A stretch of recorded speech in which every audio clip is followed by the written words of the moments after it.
नको लढू. तुमची परवानगी घ्यायला आलोय. खरंच लढू नाही तर मला घाला चावरीत. खरं सांगा लढायचं का? कोणाकोणाला वाटतं मी लोकसभेची निवडणूक लढावं? जरा हात वर करा बरं जरा. महिलांना वाटतं, सगळ्यांना वाटतं? 100%. धन्यवाद. नक्की जनता माझ्यासोबत. हे जे म्हणतात ना, हे पुढारी काय म्हणतात, रविकांत दुबकरचं काही खरं नाही.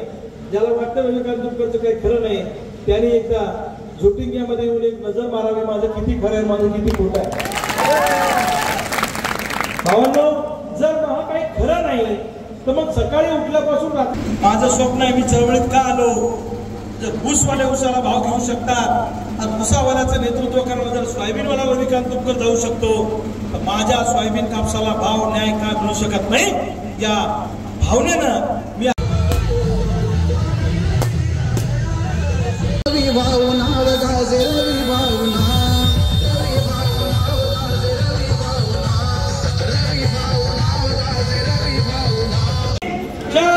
चार लावले किती, आणले किती?